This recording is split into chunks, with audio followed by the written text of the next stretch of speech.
आनंद sir आज गंभीर आरोप लगाए। उन्होंने कहा कि फैसल खान और जो किसान कोल्ड स्टोरेज के मालिक उन्होंने हमारे भाई की हत्या कराया। इंटरनेशनल लॉ एक बना हुआ है, उसके मुताबिक उस पे कार्रवाई होगी और उस हिसाब से रोशन आनंद सर को जरूर न्याय मिलेगी। सर की जो 109 जो बीएनएस की धारा 109 लगाई गई उस पर गिरफ्तारी उनकी नहीं होती है। नमस्कार, मेरा नाम है अभिमन्यु कुमार। आप देखना शुरू कर दिए हैं स्वराजपुर। देखिए बेऊर जेल से रोशन आनंद सर यहाँ हो गए और उनके वकील हमारे साथ बातचीत करने के लिए है। सर आज रोशन सर यहाँ हो गए, शुक्रवार को यहाँ होते तो शायद उनके भाई मेन बात है, न्यायालय का प्रक्रिया है, उसमें दोनों पक्ष को सुनना ही पड़ता है। और आज हम लोगों को बेल मिला है और बेल मिला और आज ही रिलीज भी हो गए और अभी हम सेना के लिए प्रस्थान किया यहाँ से डायरेक्ट अपने भाई के अंतिम संस्कार में। क्योंकि आप लोग को तो पता ही होगा कि वो उनके भाई का डेथ हो गया है नेपाल में। वो इसी केस में मतलब भागे फिर रहे थे, इसी केस से जो है वो भागे भागे नेपाल चले गए और उनका पीछा करते हुए कौन कौन क्या किया उसके बारे में तो हमको कोई जानकारी नहीं है। अभी हम फिलहाल बेल करवाए हैं और आगे जो कल जो है गौरव कुमार और एक है अभिषेक कुमार, उनका बेल फाइल करेंगे और फिर उनका बेल करवाएंगे। रोशन आनंद सर आज गंभीर आरोप लगाए। उन्होंने कहा कि फैसल खान और जो किसान कोल्ड स्टोरेज के मालिक है उन्होंने हमारे भाई की हत्या कराया है। अब उनका आरोप है तो वो सही ही होगा, क्योंकि दुश्मनी तो शुरू से ही देख रहे हैं कि बहुत पहले से ही ये लोग ऐसा कर रहे हैं। तो हम अभी उसके बारे में कुछ नहीं बता पाएंगे, इसलिए कि अब जो होगा पोस्टमार्टम रिपोर्ट आएगा, फिर नेपाल सरकार का इन्वेस्टिगेशन होगा, उस इन्वेस्टिगेशन में क्या आता है फिर उस हिसाब से, वो तो इंटरनेशनल लॉ के हिसाब से चलता है, वो इस न्यायालय प्रक्रिया से नहीं चलता है। इंटरनेशनल लॉ एक बना हुआ है, उसके मुताबिक उस पे कार्रवाई होगी और उस हिसाब से रोशन आनंद सर को जरूर न्याय मिलेगी। और सत्य का जीत है और आज सत्य का ही जीत हुआ है और सत्य हमेशा सत्यमेव जयते, हमेशा सत्य का ही।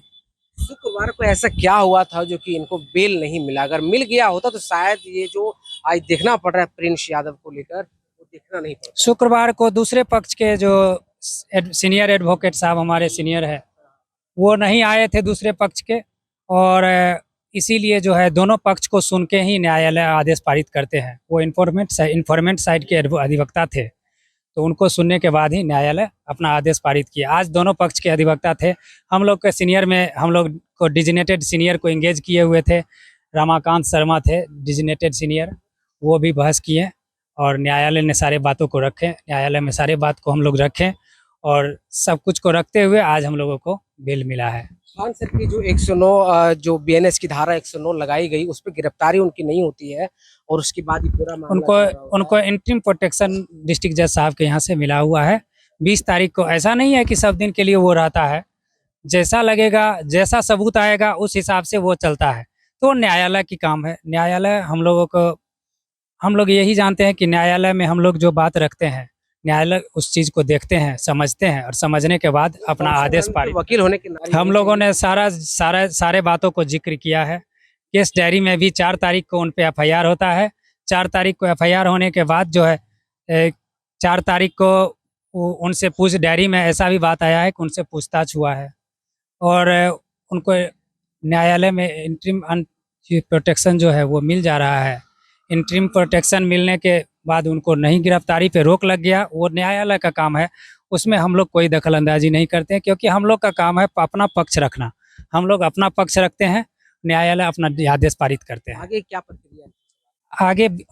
आगे हम लोग 2 आदमी जो जेल में है उनका बेल कराएंगे, उनका बेल के लिए कल एप्लीकेशन फाइल करेंगे। देखिए हमारे साथ बात कर रहे थे रोशन आनंद सर के वकील थे। इन्होंने सीधे तौर पर कहा कि शुक्रवार को जो है जो सीनियर जो वकील हैं खान सर के जो वकील वो आए नहीं, तो इसलिए बेल नहीं मिला था। और ये बात अब जो है चर्चा पूरे देश भर में, पूरे बिहार भर में यही है कि अगर बेल मिल गया होता तो शायद इस तरह की घटना नहीं होता। बाकी ये क्या सोचते हैं इनकी बात पर आप अपना प्रतिक्रिया जरूर दीजिए कमेंट के माध्यम से। बाकी आपका बहुत शुक्रिया, बहुत बहुत धन्यवाद। गोल, जहां 28 वर्षों के सफर में 18,000 से भी अधिक छात्रों ने डॉक्टर एवं इंजीनियर बनकर सफलता की ऊंची उड़ान भरे हैं, जहां साधारण छात्र भी बिहार एवं झारखंड टॉपर बनकर बड़ा इतिहास बना रहे हैं। दूरदर्शी शिक्षाविद श्री विपिन सिंह के मार्गदर्शन में मेडिकल एवं इंजीनियरिंग के लाखों छात्रों के लिए आशा की किरण के रूप में गोल, द रिजल्ट फैक्ट्री